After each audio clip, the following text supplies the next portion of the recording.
El hecho más sorprendente que registra la historia de la literatura universal es la preservación de la Biblia. Desde tiempos remotos, las Sagradas Escrituras han sido objeto de innumerables embates que han puesto en peligro su conservación. Pese a todo, en el tercer milenio de la era cristiana, el mensaje dado de Moisés hasta Juan aún prevalece. Esto ha motivado a que la obra que guarda la palabra de Dios también se conozca como el libro indestructible. Las Sociedades Bíblicas Unidas presentan el libro indestructible.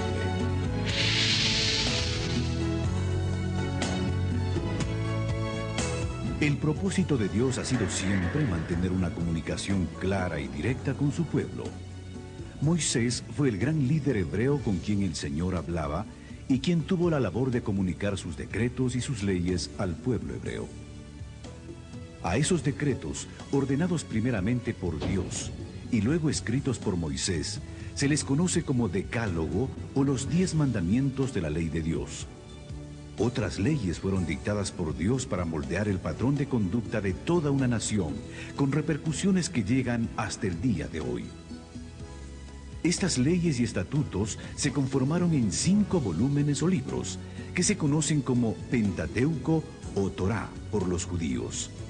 La palabra Torá, habitualmente traducida por ley, de acuerdo con su raíz hebrea, significa más bien guía o instrucción. Estos fueron los inicios de lo que hoy conocemos como la Biblia. Tomó 1500 años recopilar el texto que hoy tenemos. Sus escritores fueron reyes, guerreros, campesinos, profetas y hasta sacerdotes judíos. La Biblia, como se conoce actualmente, está dividida en Antiguo Testamento y Nuevo Testamento y abarca una colección de libros. El Antiguo Testamento es propiamente las escrituras hebreas. Los judíos religiosos las continúan usando como base para su teología y su guía de vida. Originalmente la Biblia fue escrita en forma continua, sin divisiones de palabras y sin signos de puntuación. El hebreo y el arameo se escribían de derecha a izquierda, y desde la antigüedad estos textos fueron blanco de destrucción. Uno de los primeros intentos por destruir los escritos sagrados ocurrió alrededor del año 587 a.C., cuando los babilonios desolaron la Tierra Santa. En esa ocasión quemaron todo el material que encontraron y cada pared del templo de Jerusalén. El pueblo judío fue llevado en cautiverio a Babilonia y permaneció allí por espacio de 70 años. Probablemente durante el cautiverio construyeron sinagogas. Estas eran pequeños lugares donde podían reunirse y educarse. En ellas experimentaron un gran avivamiento en la adoración y la renovación espiritual, al volver a leer los escritos sagrados. Pero se requería que hubiese copias de esos textos disponibles para cada una de las sinagogas. Esa necesidad trajo como consecuencia la creación de una institución, la de los escribas. Los escribas que copiaron los manuscritos hebreos fueron bastante serios y rígidos en la escritura de los pergaminos. No solamente eligieron las plumas, eligieron con cuidado la tinta, sino también las pieles sobre las que se iban a copiar los diferentes manuscritos. Su cuidado fue tan extremo que cada vez que se cometía un error, los contaban, porque al tercero toda la piel y todo el trabajo tenía que volver a iniciarse de nuevo.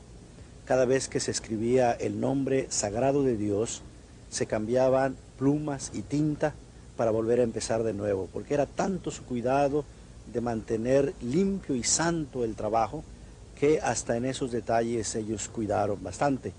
Eso realmente fue providencial, porque los manuscritos hebreos que hoy tenemos en la actualidad realmente son de los más perfectos, y a diferencia de los manuscritos griegos, la poca cantidad de manuscritos hebreos asegura que el texto que se imprimió es un texto bastante seguro y bastante exacto. En la época del gran conquistador griego Alejandro Magno, se fundó en Egipto la Biblioteca de Alejandría. Alejandro pidió al rey Ptolomeo que ordenara una versión en griego de la Biblia. El gran sacerdote de Jerusalén, Eleazar, accedió a proveer 6 sacerdotes por cada tribu de Israel, para conformar así los 70 hombres que irían a Alejandría a realizar el trabajo de traducción. Al resultado de esa labor se le conoció como la versión griega llamada de los 70 o Septuaginta. El Imperio Romano conquistó el mundo y Jerusalén no fue la excepción. Durante ese dominio surgió la personalidad que cambiaría la historia humana para siempre: Jesús de Nazaret. En los primeros 4 libros del Nuevo Testamento se encuentra el testimonio de la vida y los hechos de Jesús. Inicialmente los evangelios correspondieron a una tradición oral, pero después de la muerte y resurrección de Jesús, muchos detalles empezaron a perderse. Por eso se hizo necesario escribir estos acontecimientos para evitar toda confusión. Este fue el propósito de Lucas, el médico amado, a quien se le atribuye haber escrito el Evangelio de Lucas y los Hechos de los Apóstoles. La propagación del Evangelio por medio de las prédicas de Pablo hizo que la Biblia llegara también a costas extranjeras y en griego, que era el idioma más extendido en la época, expandiéndose por el Asia Menor, y gracias al tráfico comercial entre Jerusalén y Roma, el cristianismo llegó a Europa. Miles de cristianos fueron quemados en hogueras o lanzados a los leones. Los cristianos se refugiaban en las catacumbas de Roma para escapar de la persecución al movimiento. Después de la ascensión de Jesús, los hechos de su vida y sus preceptos se hacían en forma oral, pero a medida que los testigos presenciales de Jesús iban muriendo, se perdía con ellos todo un tesoro de acontecimientos, imposibles de reconstruir, a menos que fuesen puestos por escrito. De esta manera, los evangelios surgen como una necesidad de quienes se habían constituido en seguidores de Jesús, para mantener presentes sus obras y sus enseñanzas. Dios obra de manera misteriosa para preservar su palabra en cualquier época de la historia humana. El primer siglo se caracterizó por el establecimiento de un movimiento cuya persecución fue encabezada por un celoso de la ley llamado Saulo. Después de una milagrosa conversión, ese perseguidor de la iglesia llegó a ser el autor de más de la mitad del Nuevo Testamento. También fue el responsable de la expansión del Evangelio por Asia Menor. Los años que siguieron a la ascensión de Jesús vieron el surgimiento de la iglesia y la expansión del cristianismo. Primero en Jerusalén y Judea, después al resto de Palestina, incluyendo Samaria, y se extendió hasta el resto de lo que hoy se conoce con el nombre de Asia Menor. El personaje más importante en la expansión del cristianismo en esta parte del mundo fue el apóstol Pablo. No solamente proclamó el evangelio de manera oral, estableciendo iglesias, sino que para asegurar la continuidad de las comunidades y su educación, escribió cartas que llegaron a ser parte de lo que hoy se conoce con el Nuevo Testamento. Pero no solo Pablo escribió cartas, hay otros autores que escribieron una carta o que escribieron otras cartas, y ese conjunto se conoce con el nombre de cartas universales. Pero también tenemos escritos como Apocalipsis, que forma parte de lo que se conoce con el nombre de literatura juanina y tiene que ver con el apóstol Juan, que fue uno de los seguidores de Jesús. La persecución de los cristianos en Roma fue basada en que este movimiento atentaba contra el emperador y que este grupo solo reconocía la autoridad de Jesús. La literatura usada por los cristianos era igualmente considerada subversiva. Para el año 150, los cristianos se encontraban ya no solo en Roma, sino tan lejos como al norte de Inglaterra, a pesar de que el Imperio Romano había hecho todo lo posible para parar el crecimiento del movimiento. Cada día se unían nuevos partidarios. Motivados por la fe y por el testimonio de los mártires, muchos se convertían al cristianismo. A pesar de la persecución iniciada por Nerón en el año 64 después de Cristo, el número de creyentes crecía y se expandía. La Biblia era la autoridad real del movimiento cristiano, aunque no fuese conocida por muchos, y el interés por estos escritos aumentó. La figura de Constantino fue de suma importancia. Construyó iglesias y pagó salarios a pastores. Por su empeño en mantener la unidad, proclamó el cese de la persecución. Esta proclama se extendió por todo el imperio con la derrota de Lucino en el año 323.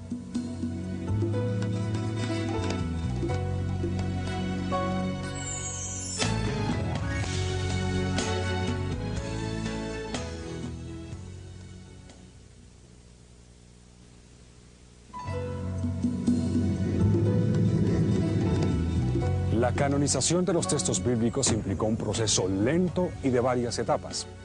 La palabra canon, con referencia a la Biblia, fue empleada por primera vez hacia el 360 después de Cristo.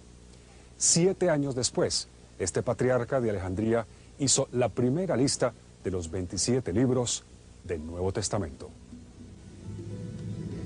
Las Sociedades Bíblicas Unidas presentan el libro indestructible.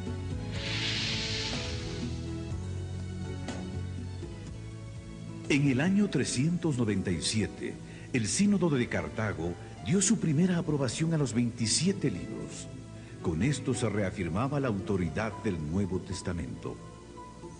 Para el año 400, el latín se había convertido en una lengua importante para comunicar enseñanzas religiosas, por lo que se necesitaba una traducción confiable de las Escrituras.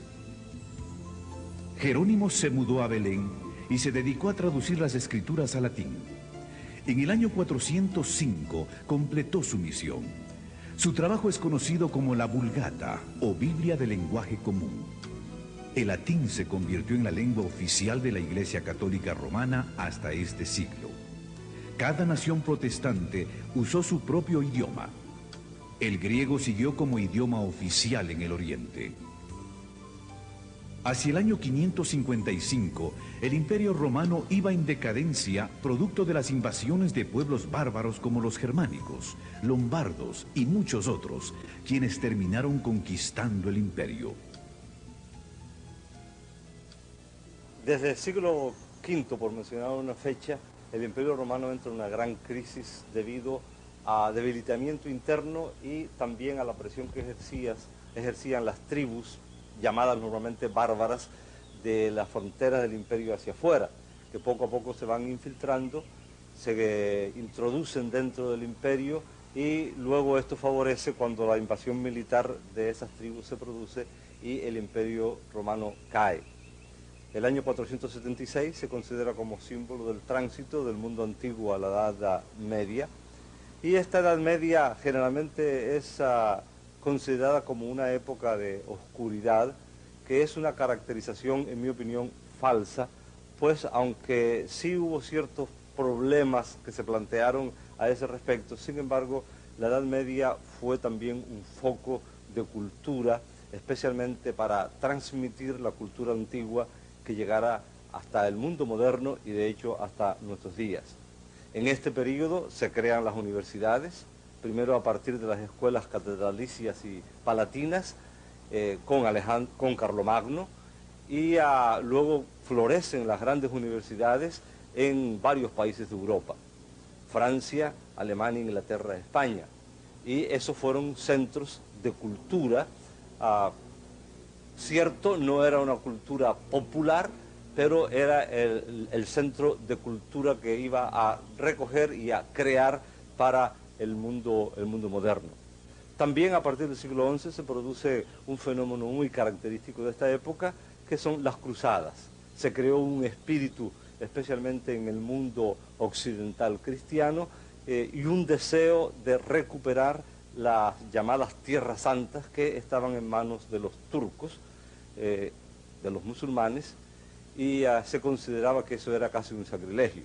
Las cruzadas tuvieron épocas de gloria y épocas de catástrofe espantosa, pero al mismo tiempo facilitaron el tránsito de la cultura, del comercio, a lo largo de todo el territorio que va desde el occidente de Europa hasta la Tierra Santa, hasta el Medio Oriente.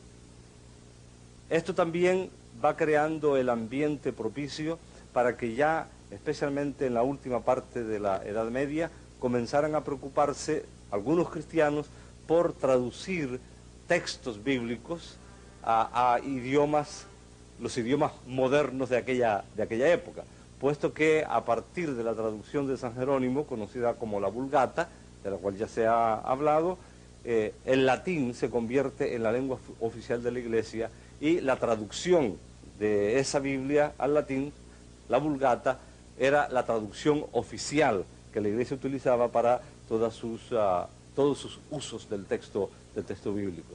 De tal manera que ya al final de la Edad Media se abre un mundo nuevo, se está preparando el Renacimiento y el comienzo de la era moderna, un mundo nuevo también para la traducción de la Biblia y para los estudios bíblicos. En el siglo XIV, John Wycliffe de Inglaterra, quien se considera el padre de la Biblia en inglés, sostenía que la Biblia contiene la revelación de Dios. Aseguraba que no se necesitaba ninguna enseñanza adicional por parte de la Iglesia ni de las autoridades.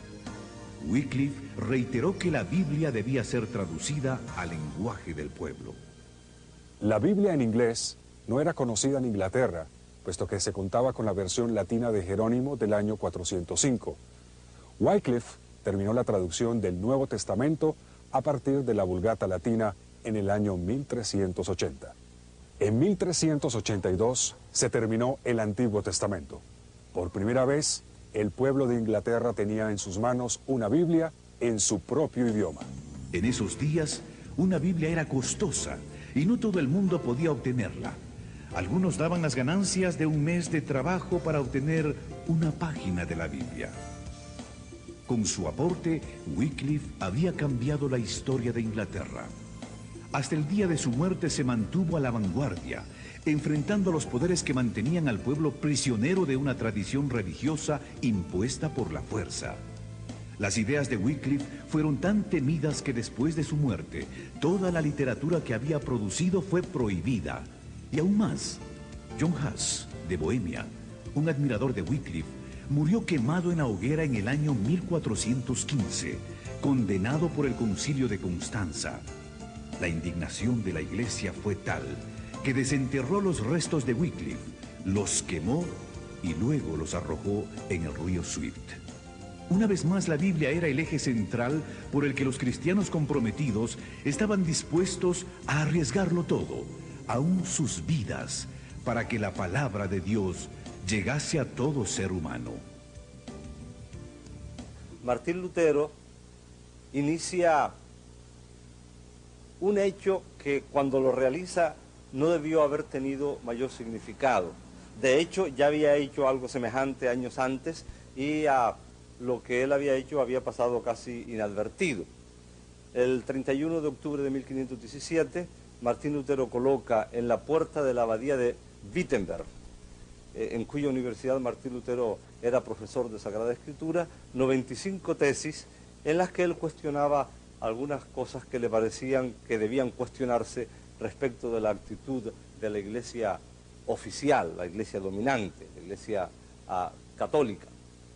Martín Lutero colocó estas tesis no en alemán, sino en latín, porque estaban dirigidas simplemente a los eruditos de la universidad en la que él enseñaba.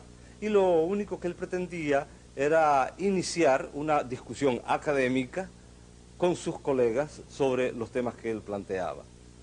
Sin embargo, inesperadamente, aquel acto de colocar las 95 tesis, que era un acto sencillo, pero la reacción fue totalmente inesperada para el propio Martín Lutero, porque creó un polvorín hasta tal punto que hoy se considera que el 31 de octubre de 1517 es la fecha simbólica con que se inicia la reforma protestante del siglo XVI.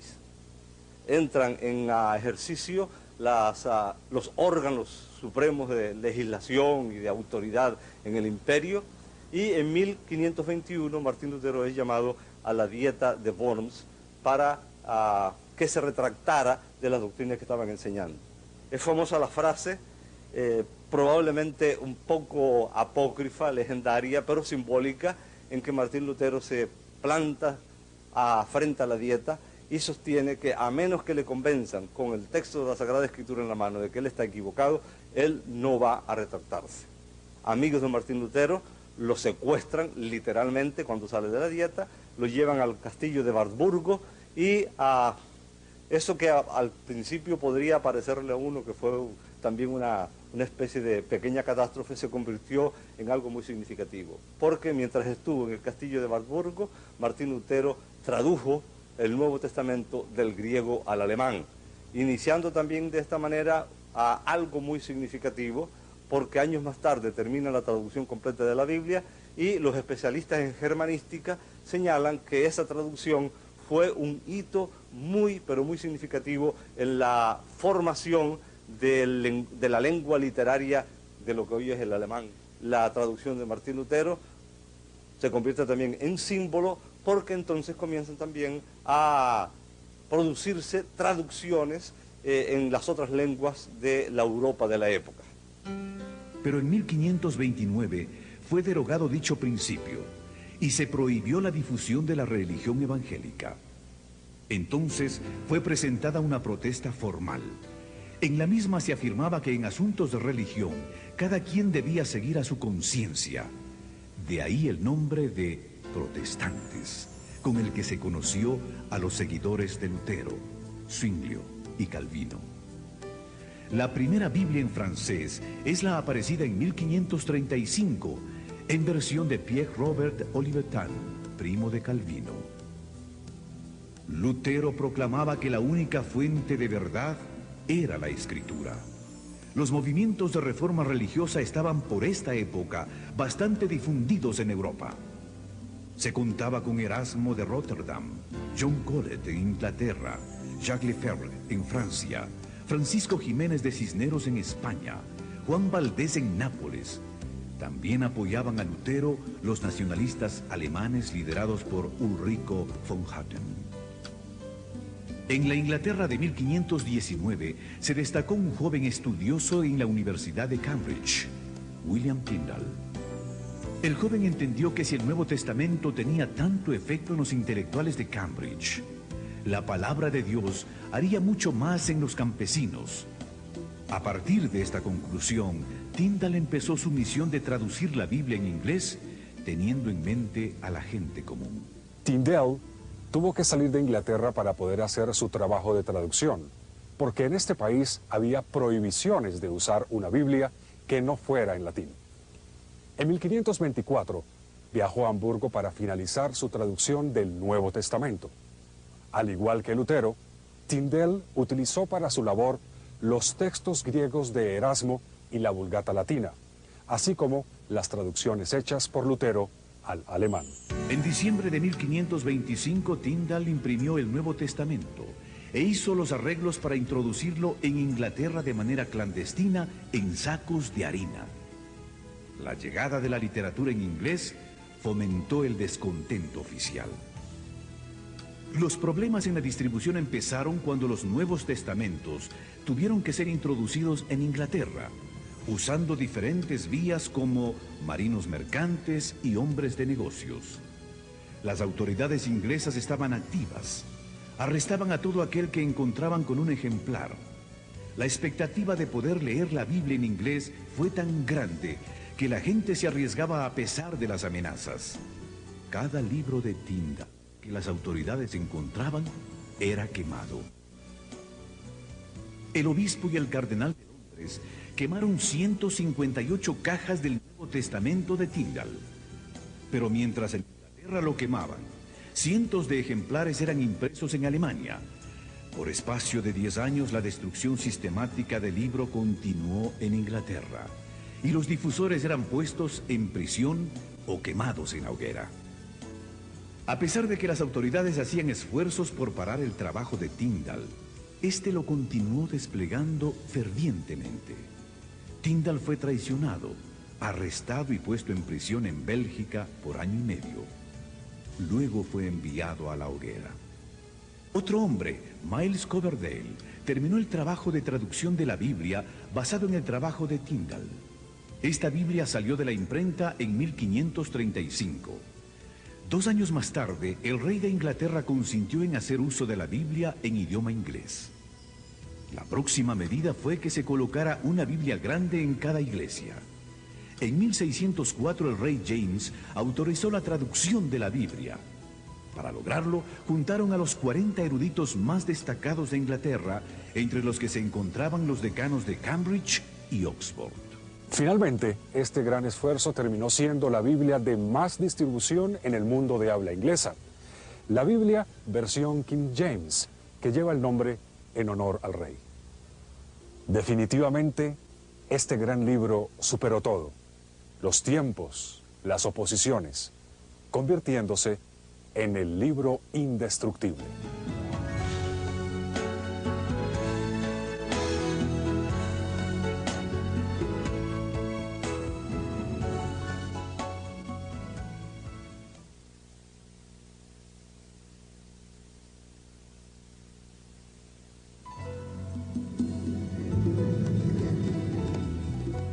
En el año 1557, en el monasterio de San Isidro del Campo, en Sevilla, España, un monje de nombre Casiodoro de Reina, admirador y estudioso de Jerónimo, sintió el deseo de traducir la Biblia a su propio idioma, llevando así la Biblia al pueblo hispano de ese tiempo, un gran aporte a la difusión y alcance del libro indestructible. Las Sociedades Bíblicas Unidas presentan el libro indestructible.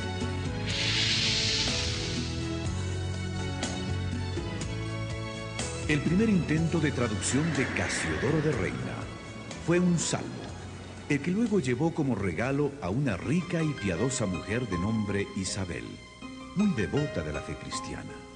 Ese fue el inicio. La gran pregunta era si podría hacer lo mismo que Jerónimo, traducir la Biblia completa. Hasta este momento se creía que el idioma para las cosas sagradas era el latín, y no se concebía la Biblia en una lengua romance como el castellano. Al enterarse Casiodoro que la Inquisición enjuiciaría a los monjes, huyó del monasterio. Tuvo que vivir en diferentes países acosado por sus enemigos, sentenciado a muerte, bajo acusaciones falsas y con penurias económicas. En 1572 la Inquisición lo enjuició en ausencia. Al ser hallado culpable, quemaron una efigie suya en señal de lo que le esperaba en caso de ser capturado. Casiodoro se estableció en Inglaterra. Allí recibió seguridad y protección.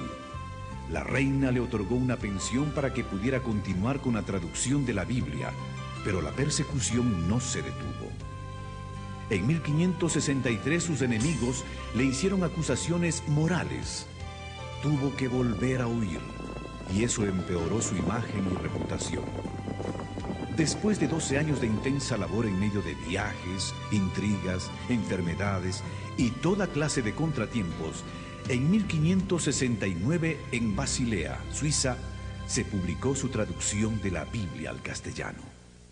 Un compañero de Casiodoro de Reina en el monasterio de San Isidro del Campo, en Sevilla, en el sur de España, que también había huido de la península ibérica por temor de la persecución, inicia una labor de revisión del texto de don Casiodoro.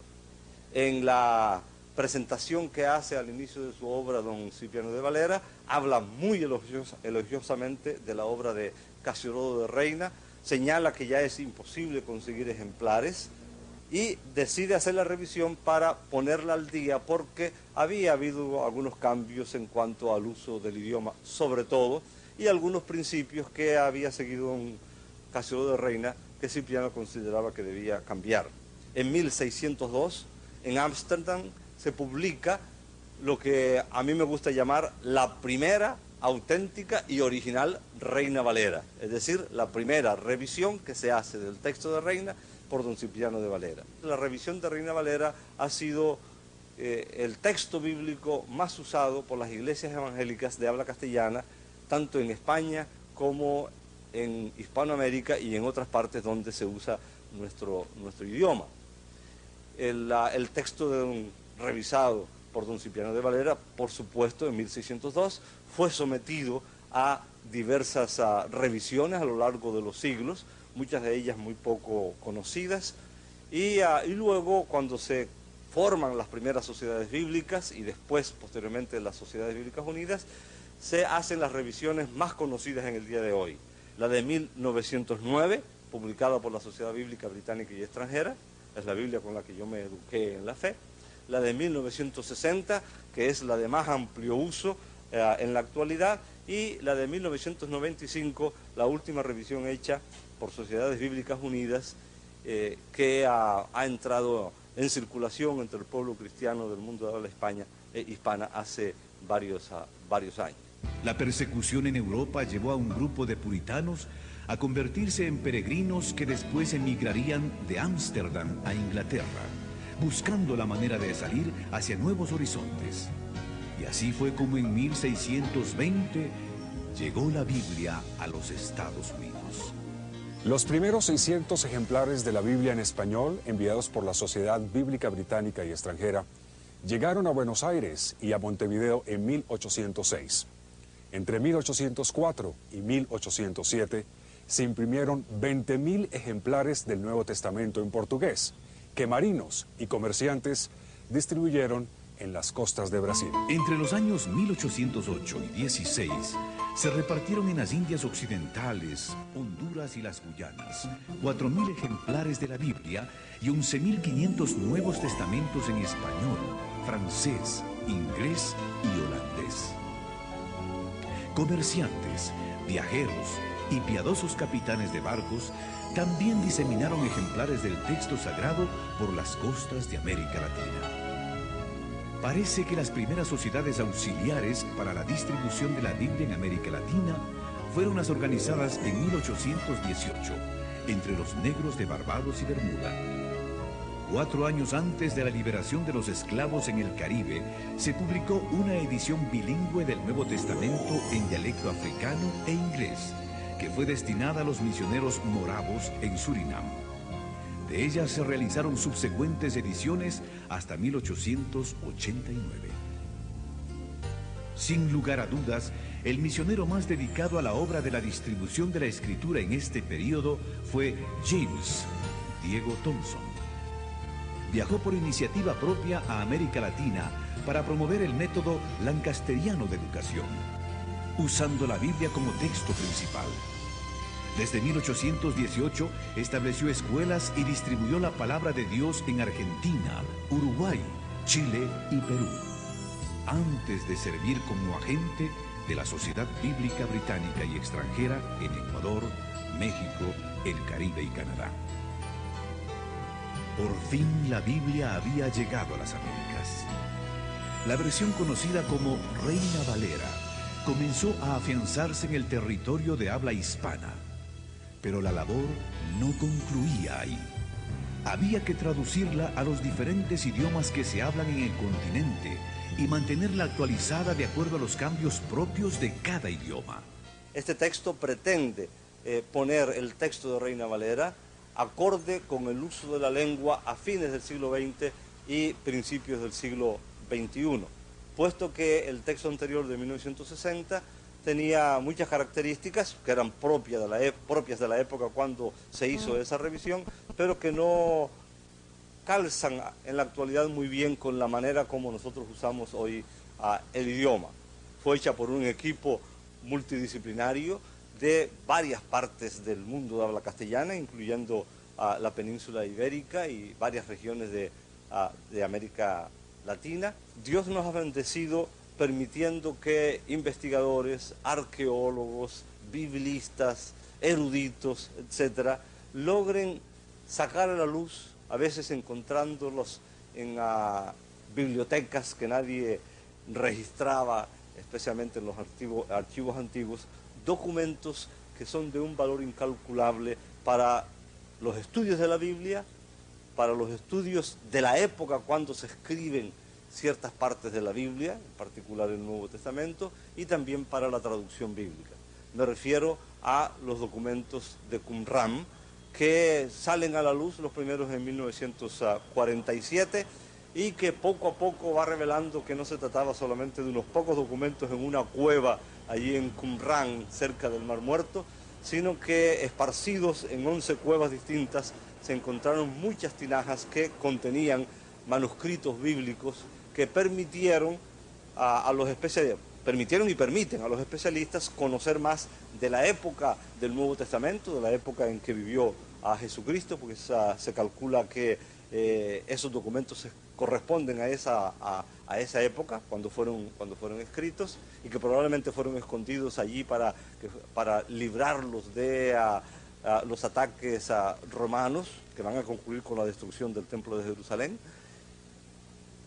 Y tales documentos permiten, conocer más sobre la época y permiten algo de un valor incalculable para los especialistas de la Biblia y los traductores de la Biblia, porque permiten tener por fin a mano, especialmente documentos del Antiguo Testamento, textos del Antiguo Testamento. Probablemente el más conocido de todos ellos es el rollo de Isaías, que antecede en muchos siglos a los documentos más antiguos que se tenía hasta entonces del Antiguo Testamento.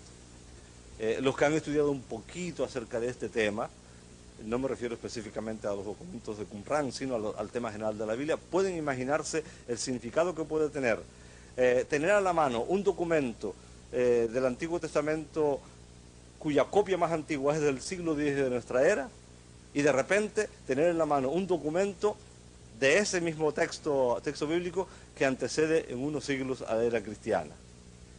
Es tan obvio el significado de eso que casi tratar de explicarlo podría ser un insulto, porque cuanto más cerca estén los documentos de los escritos originales, que no han llegado hasta nosotros, por supuesto es de muchísimo más valor.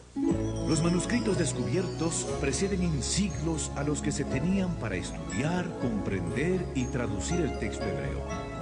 Esto ha permitido a los estudiosos comparar el texto tradicional, conocido como texto masorético, con la Septuaginta de la traducción griega. Los rollos estuvieron escondidos por más de 1900 años en cuevas de dicha región, donde un niño pastor de ovejas accidentalmente los descubrió. Gracias a la investigación continua, a la tecnología contemporánea y al desarrollo de nuevas metodologías de estudios bíblicos, los creyentes del nuevo siglo están en una posición ventajosa para la comprensión del mensaje de las Escrituras. La expansión de las comunicaciones vía satélite, por computadoras, telefonía celular, el fax y la internet abre nuevas puertas para que la palabra de Dios llegue a cada rincón del planeta. La intención de Dios es que su palabra llegue a cada ser humano. Las Sociedades Bíblicas Unidas trabajan arduamente para que las Sagradas Escrituras estén disponibles en todo el mundo, en un lenguaje que la gente pueda entender, a un precio que puedan pagar y en el formato adecuado. A pesar de todo este esfuerzo, las estadísticas nos siguen retando. La población mundial se estima en 6.000 millones de habitantes. De ellos, menos de 2.000 millones son cristianos. En la actualidad, hay más de 6.000 idiomas en el mundo. De ellos, solo 2.195 idiomas cuentan, por lo menos, con una porción de la Biblia. 3 de cada 4 cristianos aún no tienen un ejemplar de la Biblia. El 85% de los cristianos del mundo occidental nunca ha leído la Biblia completa. 300 millones de personas alrededor del mundo no tienen ni un libro de la Biblia traducido a su idioma.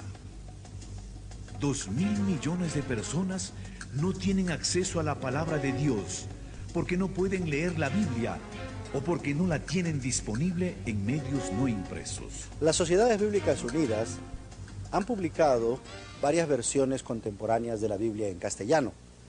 Destacan de manera especial la última revisión de la Reina Valera, que es conocida como Reina Valera 95. También está la Dios habla hoy, que es una revisión o edición de la Biblia en versión popular. Y últimamente la Biblia en lenguaje sencillo, que es una traducción que busca alcanzar al público infantil, pero también a ese público especial que nosotros conocemos con el nombre de nuevos lectores. El trabajo de traducción de la Biblia también ha integrado nuevas tecnologías, como lo es la computadora.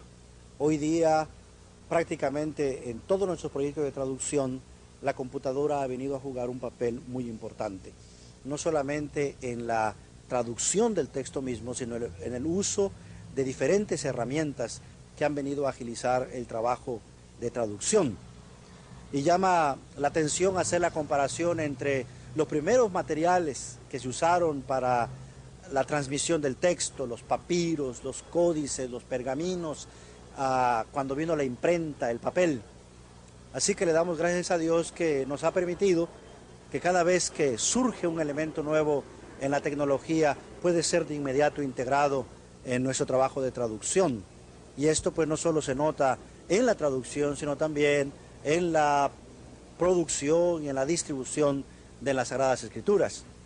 Además hay que agregar el hecho de que hemos involucrado en nuestro trabajo de traducción otros medios de comunicación como lo son el video, el audio, y para ello los consultores de traducción, los equipos de traducción están siendo ayudados, entrenados al uso de esta nueva tecnología, de cómo traducir la palabra de Dios, enfatizando la oralidad del texto, o en el caso de los videos, todo el tipo de trasfondo, de materiales visuales que tienen que ser integrados, pero que reflejen de manera fiel el mensaje de la palabra de Dios. En la era de la informática, ya contamos con una compubiblia, es decir, la Biblia en CD-ROM. Y para las generaciones más jóvenes, la Biblia está disponible en audio y en video.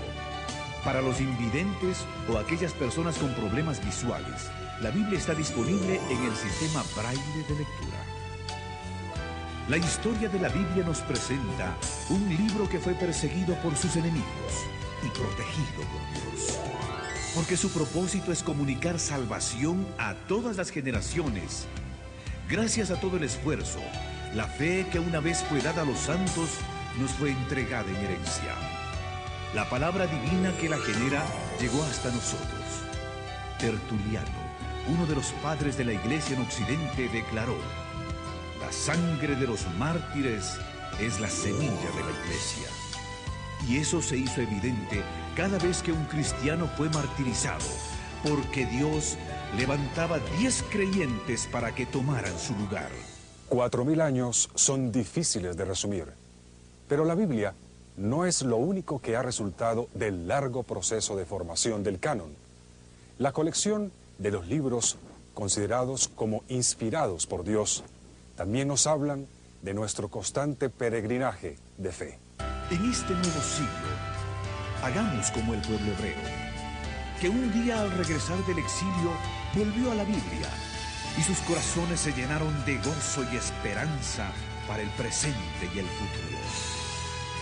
El plan de Dios para la humanidad ha sido preservado milagrosamente en forma de una biblioteca que es y será siempre un libro indestructible. Hagamos de este libro indestructible el centro de nuestros valores, la norma para nuestra vida. Digamos al mundo: estas palabras se escribieron para que crean y para que en ellas también tengan la vida eterna.